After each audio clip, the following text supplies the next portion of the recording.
Tony Romo is a name that is connected with all kinds of emotions and ideas. It's probably the most polarizing name in Cowboys history. Go to any Cowboys cookout and say that name. 10 different people would have 10 different opinions on who Romo was as a quarterback. One name that you probably won't hear is legendary. When you think about it, whenever the top quarterbacks of the last 20 years are mentioned, Romo seems to always be at the bottom of the conversation. Quarterbacks like Philip Rivers, Matt Ryan, Ben Roethlisberger, Matthew Stafford, Joe Flacco, and even Matt Hasselbeck seems to always be mentioned before Romo. Seattle's won the toss. We won the ball, we're going to score. But in my personal opinion, one of the most disrespected quarterbacks of my lifetime is Tony Romo. In this video, I'm going to evaluate every single claim that people have ever used against Romo and dismantle them one by one. So buckle up. This is going to be fun. End zone. Touchdown.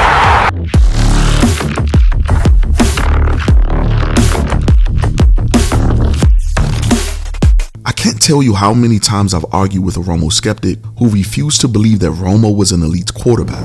If we research every single quarterback who played from 2006 to 2014, quarterbacks like Philip Rivers, Ben Roethlisberger, Matt Ryan, Eli Manning, Carson Palmer, Joe Flacco, Matt Hasselbeck, and Michael Vick averaged fewer passing yards per game than Romo. But let's say if we compare Romo with legends of his era, Romo still competes. Romo's passing averages are comparable with Hall of Fame quarterbacks. Just look at the numbers.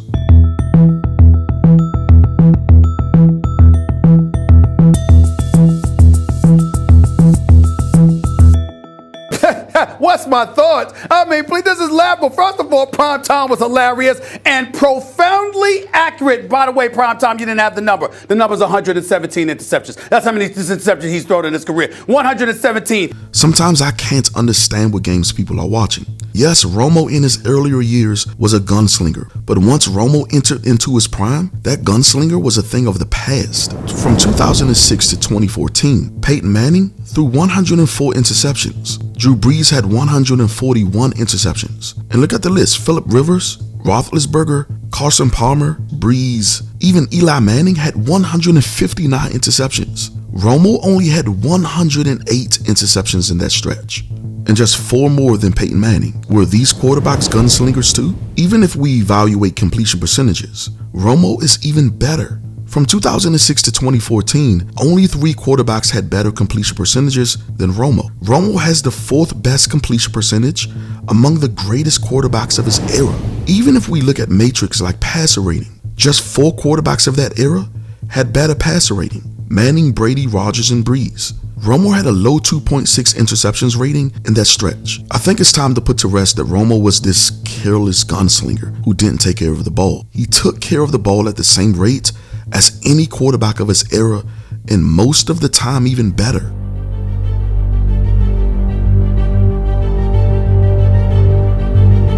The late 2000s is when the modern day passing game evolved to heights that we've never seen before. Quarterbacks were passing for 300 yards at a rate that was higher than any time in history. From 2003 to 2023, quarterbacks who led the league in passing touchdowns are on a record streak of 30 plus touchdowns in a season. Since 2004, we've seen 11 40 passing touchdown seasons. That's more 40 plus touchdown seasons than the previous 71 seasons before 2004. So Romo from 2006 to 2014 was playing in the golden age of quarterbacks in terms of passing touchdowns. If Romo was some lame second-rate quarterback, then he shouldn't be anywhere near the elites in the greatest passing touchdown stretch for quarterbacks in history. Yet, Romo, in just 9 seasons, had the 5th most touchdowns than any quarterback in that stretch. Only Manning, Brady, Brees, and Rivers had more passing touchdowns than Romo.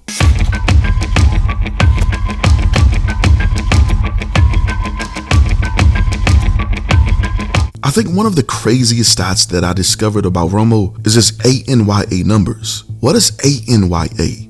It's a metric that accounts for almost every statistical performance of a quarterback, including yards, touchdowns, interceptions, pass attempts, and sacks. The metric puts it all together into one metric data point that highlights a quarterback's overall performance. So I researched all of the great quarterbacks of Romo's era. What I found was consistent with a lot of these statistics that we went over so far. Romo is the only quarterback outside of Brees, Manning, Brady, and Rodgers whose ANYA numbers were in the 7% rate. This means that Romo had a better overall quarterback performance than every single quarterback who isn't a first ballot Hall of Famer in his era. But even if we compare Romo with those first ballot Hall of Famers, it's just a difference on the decimal part. That's it. This means that Romo was in the ballpark for the majority of his career with legends when it came to the overall value of being a quarterback.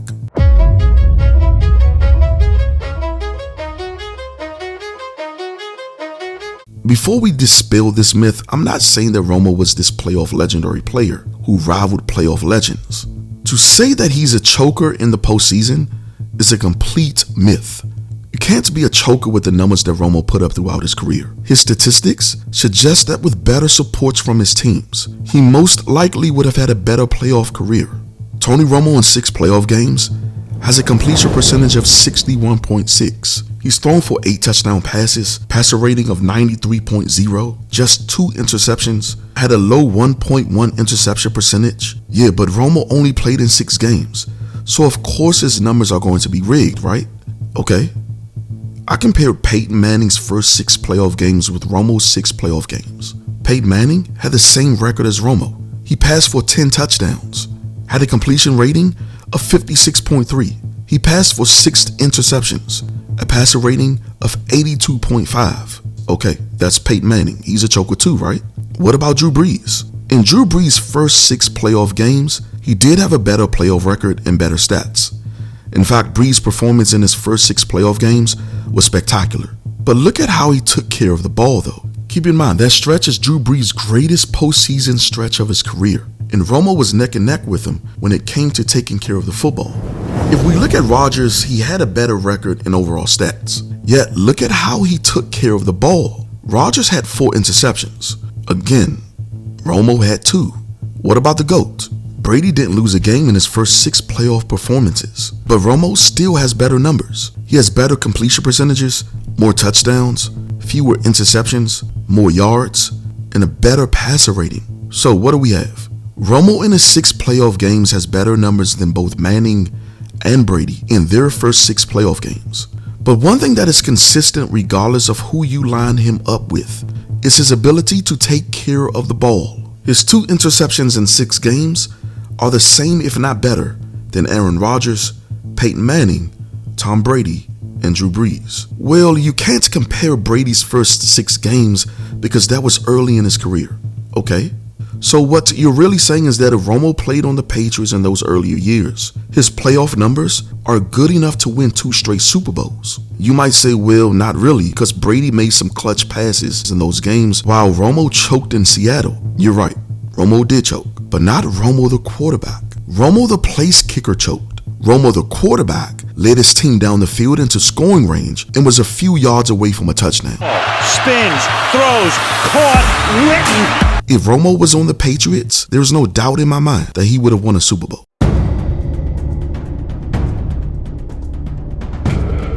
Now think about this.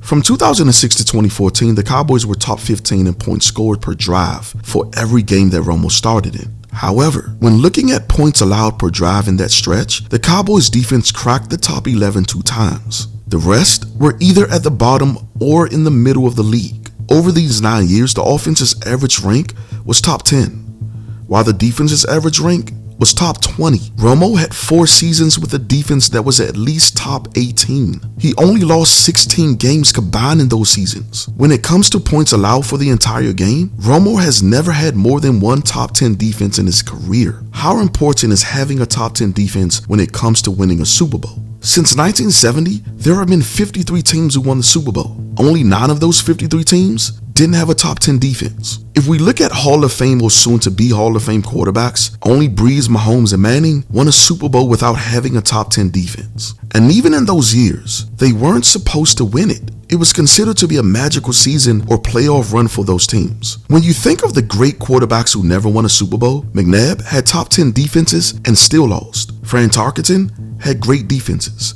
Jim Kelly and Phillip Rivers had great defenses and still lost. Since 1980, There are 6 quarterbacks who carried their franchise for years without really having good defenses. Matthew Stafford, Dan Marino, Dan Fouts, Warren Moon, Boomer Esiason, and Tony Romo. 3 of those quarterbacks are Hall of Famers. Esiason has been nominated for the Hall of Fame. Dan Fouts, Matthew Stafford, and Tony Romo are the only elite quarterbacks from 1980 up until now who played 9 or more seasons with a team to have 1 or less top 10 defenses.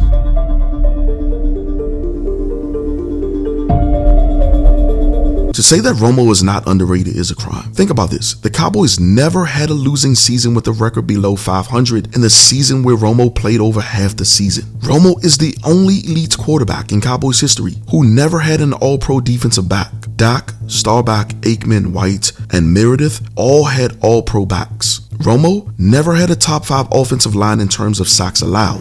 Even in 2014, the Cowboys were 9th in sacks allowed. Marino, Montana, Elway, Moon, Aikman, Favre, Young, Manning, Brady, Dak, Breeze, and Mahomes all had a top-ranked offensive line in sacks allowed at least once in their careers. Marino had the number 1 ranked line for 8 years straight. Let me say that again. Marino had the number 1 ranked offensive line for 8 years straight. This clearly shows that Romo carried the Cowboys for the majority of his career. In Romo's prime seasons from 2011 to 2014, their defenses was 16th, 24th, 26th, and 15th in that order in points allowed, while the offense was top 5 in scoring 2 seasons out of those years.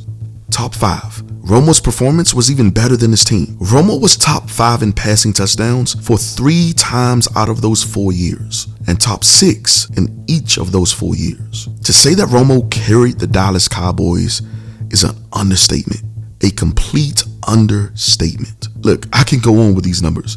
Let me throw another stat at you. Romo had a career 7.03 ANYA. That's in the same ballpark as Mahomes, Brady, Manning, Breeze, and Rodgers. In fact, only 6 players in NFL history have broken the 7 points margin. 3 quarterbacks are in the Hall of Fame, while the other 3 are currently still playing and sharing the last 7 MVP accolades of the league.